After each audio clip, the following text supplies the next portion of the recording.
Sean Wargo. Now, I don't know who AVIXA are, but I'm assured that a lot of you guys do. There's something to do with ISE, apparently, and I'm looking forward to finding out a little bit more from Sean about what is AVIXA, but also, what are the trends that we're expecting to see in this marketplace? Sean, over to you, sir. You got the thing. Okay, good one. Thanks, Peter, and it's certainly with great humility that I show my appreciation to the speaker that I was bumping, the Superintendent of Metropolitan Police. So my apologies, and thank you so much for being flexible with us today. My name is Sean Wargo, Senior Director of Market Intelligence from AVIXA. Many of you may know, actually by show of hands, before we start, I'm curious, how many of you in this room are actually on the decision-maker side of control rooms, are working with control rooms in your businesses and are seeking solution providers for that? Okay. Oh, good. How many of you are current solution providers who are in this space already and have been working in it for quite a while? And last but not least, how many of you are solution providers who are hoping to break into the space of control rooms? A couple. Good. All right. Just curious, because you never know what you might be getting in terms of that mix of provider and actually end-user decision maker.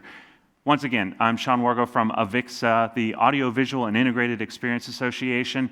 Some of you may know us for our standards work, for our trade shows, ISE, Infocom, etc., education tracks, all sorts of other supporting infrastructure that we provide for the Pro AV industry.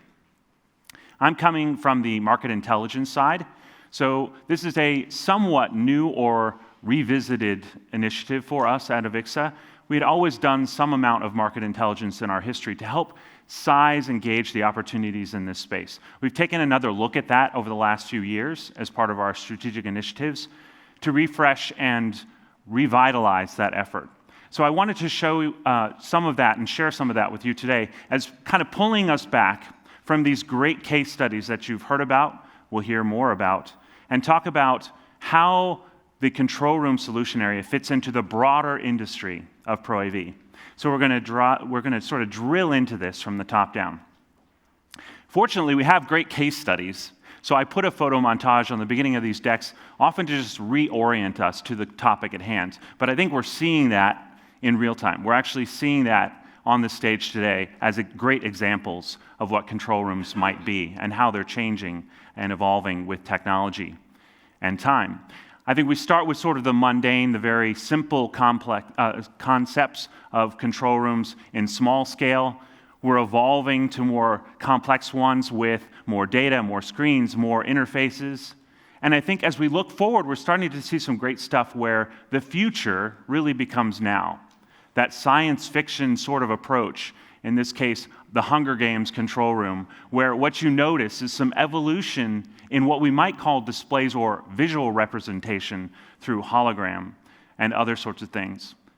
The other thing that we start to see, and actually are seeing on the show floor as you walk around, are those transparent displays. The ability to almost have windows into data and inputs as we go through.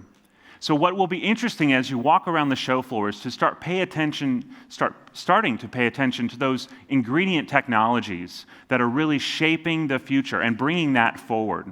This is one of those spaces, control rooms, where we really get to see that kind of intersection of the future and the now together.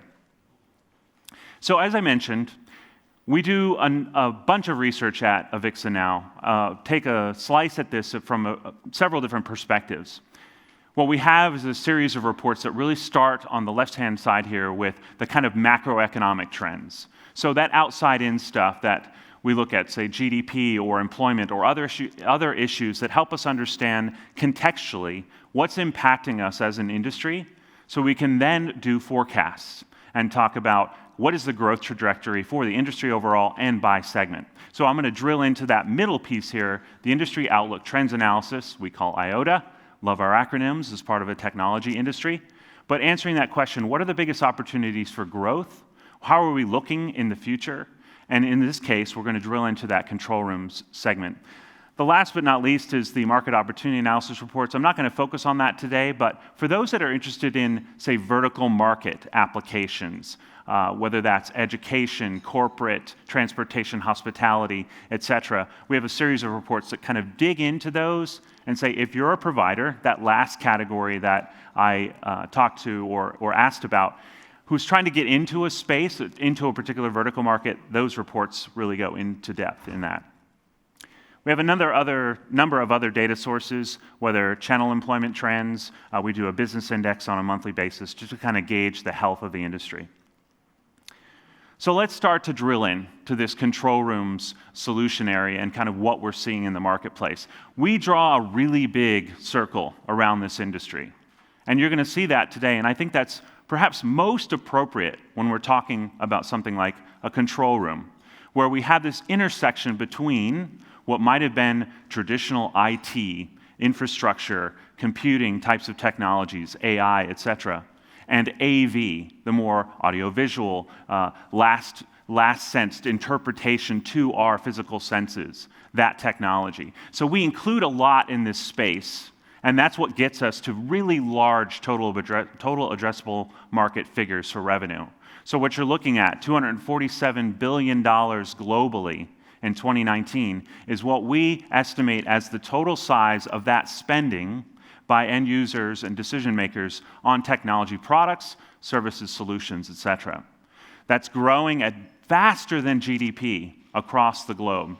So by 2024, we're looking at $325 billion, so that's a 5.7% compound annual growth rate. GDP, for the most part, 2 to 3%, depending on the estimates. Certainly some peaks and valleys as people talk about recessionary threats and other challenges for us these days. But this is a great story and a testament to the demand for these types of solutions out in the marketplace and the diversity of opportunities that really exist. And I think as you walk around ISC, you'll really see that as well.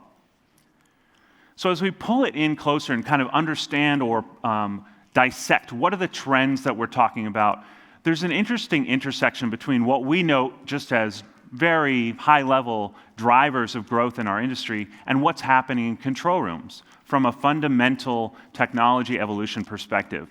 We always talk about GDP. So as an industry that serves so many diverse markets and has so many underlying application areas, we're going to look a lot like GDP. We serve education, we serve corporate, we serve all the other industries that make up an economy. So we're going to trend a lot like GDP. In this case, though, as I noted before, we feel we're doing even better than that because of some strong fundamentals in the marketplace. AV over IP, though, that underlying ability to distribute content. I was, in the first speaker, for example, I was intrigued by this idea that has evolved so far to where now on touchpad we can reestablish link between different sources and be able to view that in our control rooms. An example of this AV over IP phenomenon. When we talk to our attendees at trade shows like Infocom, that's one of the number one things they tell us they're there to learn more about. How do I evolve my skill sets as a provider to be able to work with this kind of infrastructure? Pull in a little bit more IT-sounding capabilities into my business to be able to go after these opportunities like a control room, like a digital signage application, et cetera.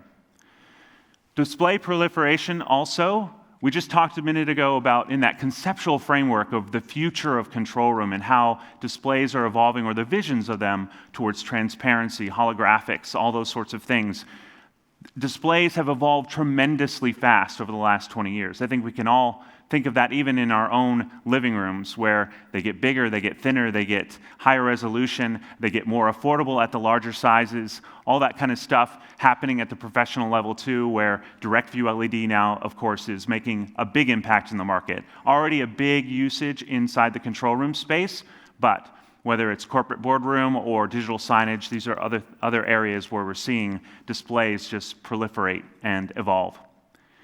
Kind of wrapping all that up, as providers, we're seeing tremendous opportunity for them to expand their service offering. This is the consultation, the integration, all the sorts of things that are the value add that our marketplace can provide to that end user decision maker. It takes us beyond just technology. So as researchers for this industry, we've had to evolve our market intelligence to talk less about individual product categories and more about how they are brought together into solutions, and services becoming a big part of that. On the cutting edge of that are things like managed services, which IT and that industry has been doing for quite some time, and I think our industry, AV, Pro AV, is starting to learn about and want to do more and more of. So we highlight that as one of the big things in our industry that's really evolving. You add to that these cloud-based services, whether it's for conferencing collaboration or digital distribution, all those sorts of things, as also opportunities that are happening within that service component. Okay, so let's go a little bit more focused now and talk about what we define as solution areas. So for us, command and control rooms, etc., are part of this one solution area among many that we watch in our industry. The largest, of course, that most have been talking about for quite some time is this evolution in conferencing and collaboration systems, the move towards cloud-based, less hardware-based, that sort of thing. Coming up fast behind it, digital signage, learning solutions. We are an industry that has been driven by and supported of education, higher education for years. That's been a strong component. But if we look at some of the fastest growing areas, command and control is certainly one at 6.8% compound annual growth rate forecasted through 2024. Performance entertainment, so fixed installations of entertainment solutions in concert halls, auditoriums, even large facilities at corporate settings.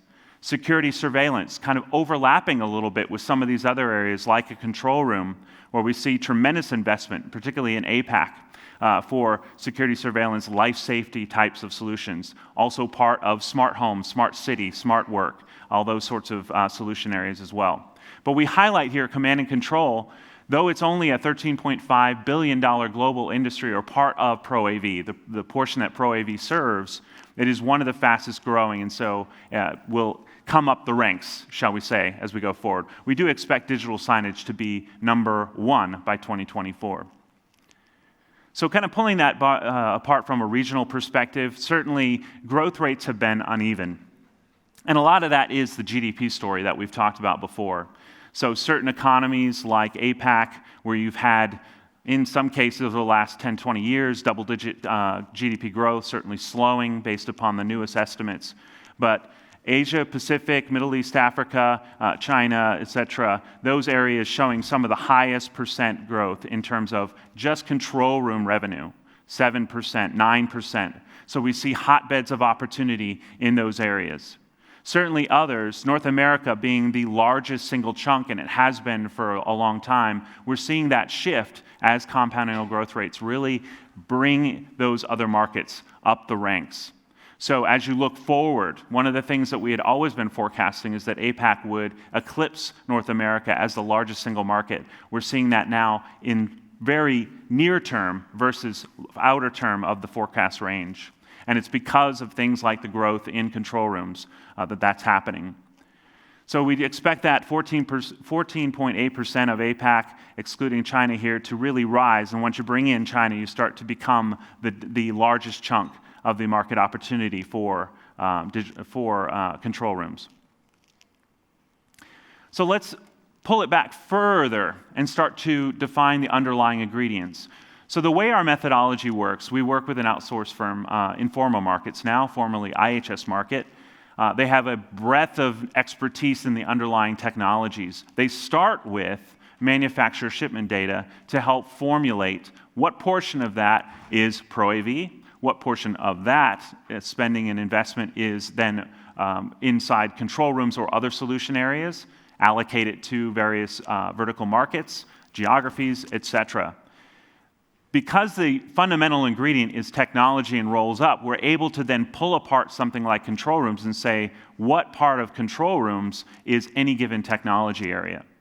What's interesting as we do that in any given solution area, any given region, is we start to see this trend of heavy investment in IT backend.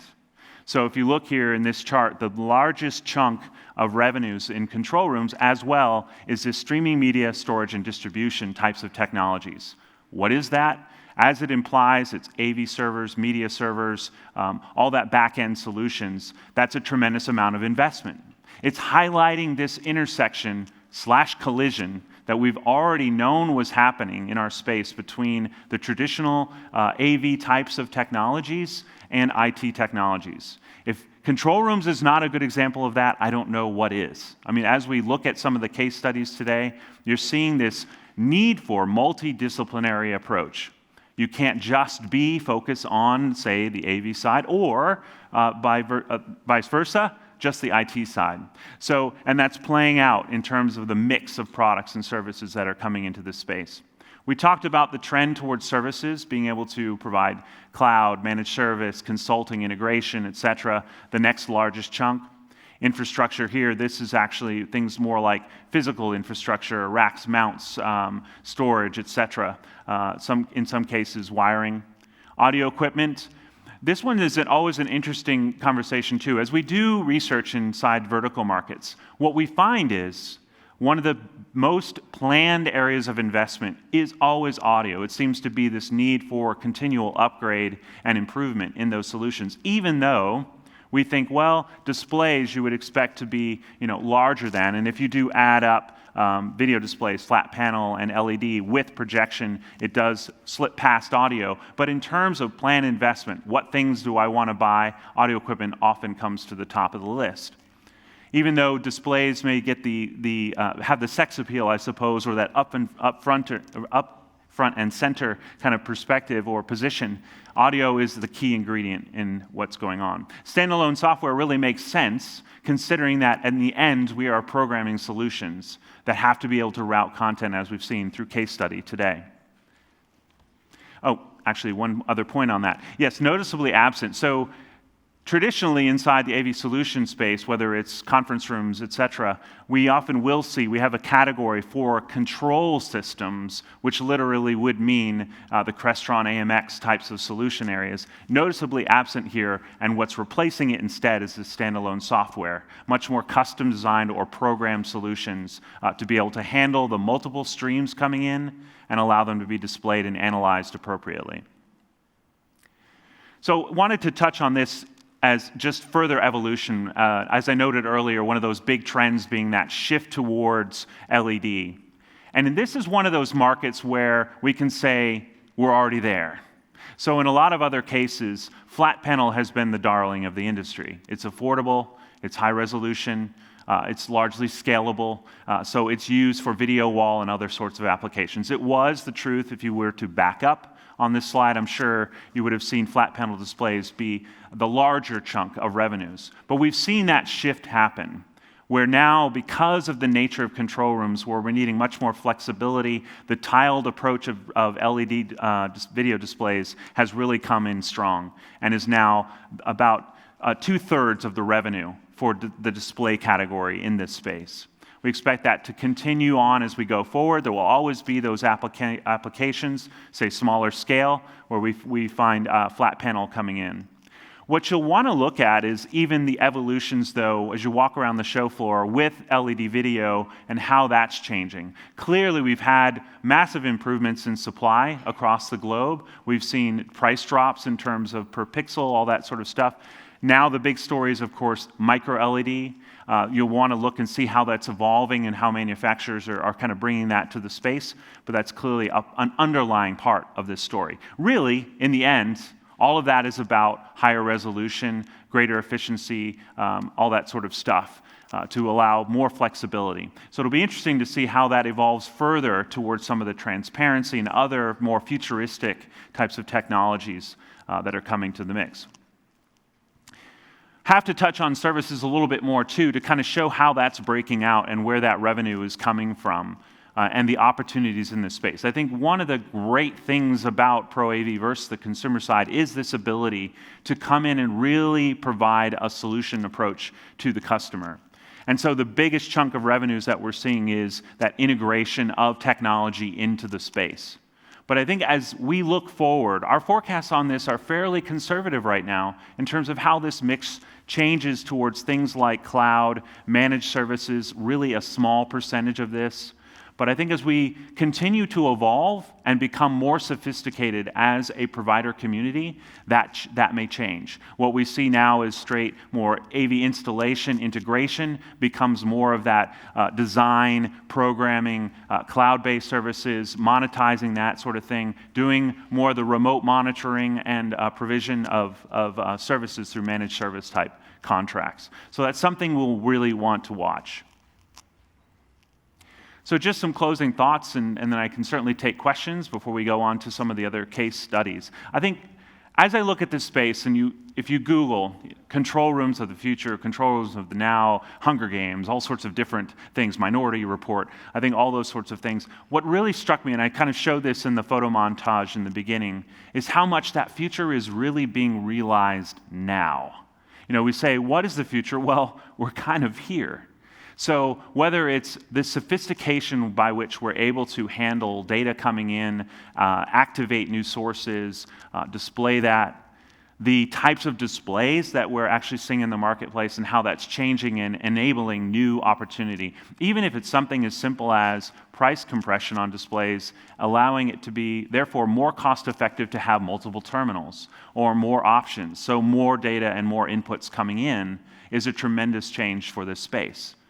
Holographics, we'll see. I guess I've certainly seen some concepts of that through time. Transparency, we've seen those as well. Flexible displays, all that sort of thing, offering even more creative approaches to how control rooms can change for the future. I think the middle trend here, diversity required, I think cuts to this idea of how are we as providers being able to adapt to some of the new demands that are being required. So rather than just being limited to that, say, AV installation integration, where we're brought in by a partner or other to do, say, the installation of audio and display, et cetera, is stepping back and say, okay, there's more to this solution area than that. It's data management. It's content distribution. It's data analysis. It's AI, AR, VR, all those sorts of things make it a much more complex space. And therefore, solution services have to evolve. Our skill sets have to evolve. Certainly a challenge. The biggest challenge to our industry right now, certainly not opportunity, right?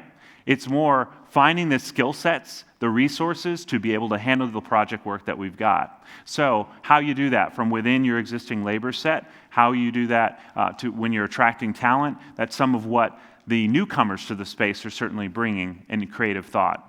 And that ultimately is forcing this evolution in the provider space. It's something we look at a lot in our market research department, is how are providers evolving to respond to some of those market demands and be able to bring in some of that new technology. As I mentioned, at trade show, Infocom, et cetera, asking around, it's like, yeah, I'm here to learn about AV over IP and those standards, those protocols, to be able to bring that into my business. All of that leads to great opportunity for our space, though, and certainly is something that's there for the taking.